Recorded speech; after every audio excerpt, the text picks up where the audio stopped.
మీరేదో పార్టీలోకి వెళ్ళబోతున్నారు, లేదు కొత్త పార్టీ పెట్టబోతున్నారు, ఇట్లా రకరకాల వార్తలు వస్తున్నాయి. దీంట్లో ఏమైనా వాస్తవం ఉందా? అదంతా కూడా మీడియా రాస్తున్నట్టుంది. కానీ మేము ఇప్పటి వరకు వేరే పార్టీలో చేరాలి అని అటువంటి ఆలోచించి కాంగ్రెస్ లో చేరబోతున్నారని అదే అమిత్ షా దృష్టికే తీసుకుపోతారని ముఖ్యమంత్రి హామీ ఇచ్చిండు, తీసుకుపోయాడు. పార్టీ మీద బ్యాన్ ఎత్తేస్తే వాళ్ళు లీగల్ ఫోరం లో పనిచేస్తారు అనేటువంటిది అతనితో చెప్పడం జరిగింది. అదే విషయాన్ని అమిత్ షా గారు పార్టీలో చేరాలి అన్న ఆలోచన, పొలిటికల్ పార్టీ అన్న లైన్ అనేది ఎక్కడ లేదా? మాదే పొలిటికల్ పార్టీ కదా, బయటకు వచ్చేసినట్టే కదా, మీరు అక్కడ లేరు కదా. పార్టీ నుంచి బయటకు వచ్చినాము.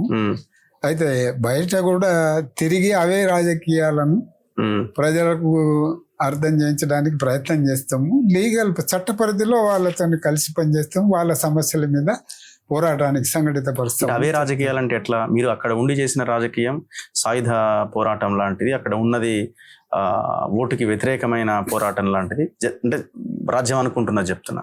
కానీ ఇక్కడ బలమైన భారత పార్లమెంటరీ వ్యవస్థ, రాజ్యాంగం, దీని ప్రకారం నడిచేటువంటి పరిపాలన. మరి ఇది రెండింటికి తేడా ఉంది కదా. మనం ఒక అంశాన్ని పరిశీలిస్తే భారతదేశంలో అంగ్రేజీ సామ్రాజ్యవాదానికి వ్యతిరేకంగా బలమైనటువంటి ప్రజాస్వామిక ఉద్యమం జరగలేదు. ఒక రకంగా అధికార మార్పిడి జరిగింది. ఆ ప్రజాస్వామిక కర్తవ్యాలు భారత ప్రజల ముందు ఉన్నటువంటి దాన్ని ఒక రకంగా సంఘటితం చేసి అర్ధవలస భూస్వామ్య వ్యవస్థను కూలదోసి ప్రజల అధికారాన్ని సాధించాలి. అదే ప్రజాస్వామిక విప్లవంగా 3 మ్యాజిక్ వెపన్స్ను బలోపేతం చేస్తూ ఈ ఉద్యమాన్ని ముందుకు తీసుకుపోవాలనే లక్ష్యంలో భాగంగా మేము మైదానాల్లో కానీ, అడవిలో కానీ, పట్టణాల్లో కానీ పనిచేస్తూ వచ్చినాం. దాన్ని దృష్టిలో పెట్టుకున్నప్పుడు ఇవాళ మారిన నేపథ్యంలో ఉత్పత్తి సంబంధాల్లో మార్పు వచ్చింది, టెక్నాలజీలో మార్పు వచ్చింది.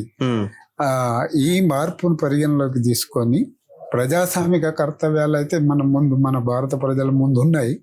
అయితే ఇమ్మీడియట్ గా ప్రజాస్వామిక కర్తవ్యాల కోసం పోరాడాలి అనే దానికన్నా ప్రజల్ని ఒక క్రమ పరిణామంలో సంఘటితం చేయడం అనేటువంటిది ఆలోచిస్తున్నాం. సరే, అల్టిమేట్ గా మీరు ఇప్పుడు ప్రజాక్షేత్రంలో ఉన్నారు. అల్టిమేట్ గా ఓటు యొక్క వాల్యూని ప్రజలకి చెప్పి మంచి ఒక రాజకీయ వ్యవస్థని ఎన్నుకునే దిశగా మీరు ప్రయత్నం చేయనంత కాలం ఈ సమాజంలో మార్పు అనేది సాధ్యమవుద్దని మీరు అనుకుంటున్నారు? అది సాధ్యం కావడానికి ఆస్కారం ఉన్నదని మా ఆలోచనలు ఉన్నాయి. ఇప్పటికీ ఇంకా ఉంది ఆలోచనలు అయితే ఉన్నాయి. ప్రజాస్వామిక కర్తవ్యాలను పూర్తి చేయాలి అనేది కదా. ప్రజాస్వామిక కర్తవ్యాలు ఏ నేపథ్యంలో పూర్తి అవుతాయి, తర్వాత ఇప్పుడు వ్యవస్థలో ఉన్నటువంటి ప్రజల స్థితిగతులు ఏంటి, ఇవన్నీ కూడా కొంత అధ్యయనం చేయాల్సినటువంటి అవసరం అయితే ఉంది.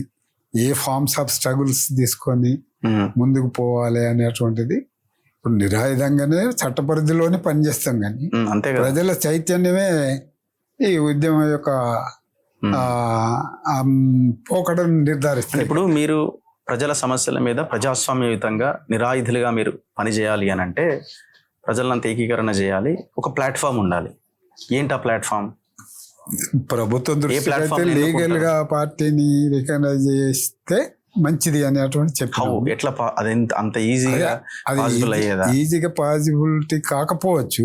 కాకపోతే నెక్స్ట్ ఏదో ఒకటి ఫ్లోట్ చేయడానికి మేము ఆలోచిస్తాం. అదే అంటున్నాను నేను. సో అది మీరు అనేటువంటిది ఇప్పుడు ఉన్నటువంటి సమాజంలో తెలుగుదేశం, కాంగ్రెస్ లేదా టిఆర్ఎస్, బిఆర్ఎస్ ఏదైనా కావచ్చు, చేరదలుచుకోలేదు. సో ఏదో ఒక కొత్త ప్లాట్ఫామ్ ని ముందుకు తీసుకుపోయి ప్రజల చైతన్యమే ప్రజా పోరాటాలను నిర్మించడానికి వాళ్ళతో నుండి వాళ్ళ ఉద్యమాలను సమర్థిస్తూ వాళ్ళ ఉద్యమానికి సిద్ధం చేసే విధంగా మా శేష జీవితాన్ని గడుపుతాం. ఎందుకు చెప్పారు మీరు? ఇప్పుడు ఓటు అనే ఆయుధాన్ని సరిగ్గా వినియోగించుకోండి ప్రజలారా. మేము అడవిలో ఉండి మేము చేయగలిగినంత చేసాం. ఒకనాడు ఇది వర్కౌట్ అయ్యింది. ఇప్పుడు రాజ్యం బలంగా తయారవడం వల్ల మా మీద దాడి చేసో ఇంకోటి చేసో మొత్తాన్ని ఒక రకమైన స్టేజ్లోకి నెట్టేసింది. సో ఇది సరైన మార్గం అని ఇంకా మీరు ఎందుకు అంగీకరించట్లేదు? ఇది సరైన మార్గం అంటే నిన్నటి దాకా అనుసరించింది సరైందనే చెప్తలేము మేము. మారిన పరిస్థితులకు అనుకూలంగా మన వ్యూహము, ఎత్తుగడలను కూడా మార్చుకొని ఒక స్టేజ్లో ప్రజా ఉద్యమాన్ని బిల్డ్ చేస్తూ దాన్ని స్ప్రెడ్ చేయాలని, విస్తరింపజేయాలనేటువంటిది ఆలోచిస్తున్నాం. ఇప్పుడు దానిలో మీ ఆలోచన ప్రకారము గవర్నమెంట్ ఒక కొత్త పేరు పెట్టింది, రాజ్యం.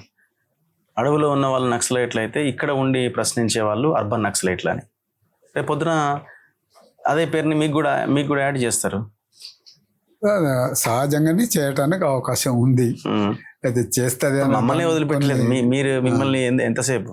కాబట్టి ఏంటంటే ఇక అందరం కలిసి ఎదుర్కొనేటువంటిది ఉండాలి. ఇంకా అంతకన్నా వేరే మార్గం ఏం లేదు. ఎందుకంటే ఇప్పుడు ఉన్నటువంటి దానిలో ఈ వ్యవస్థ ఓటుకు నోటు అనేటువంటి సిస్టమ్ జరుగుతున్నది. అది అనేక పార్టీలు కూడా ఓటుకు నోటు ఇస్తున్నాయి. తర్వాత సమీకరణకు తిండి, నీళ్లు ఇవన్నీ సప్లై చేస్తున్నాయి, వాహనాలు సప్లై చేస్తుంది. ఈ వ్యవస్థలో ఇదే సిస్టంలో ఒక పార్టీని ఫ్లోట్ చేయాలంటే ఆ బురదలో మేము కూడా ఇరుక్కోవాల్సినటువంటి దుస్థితికి నెట్టబడతాం.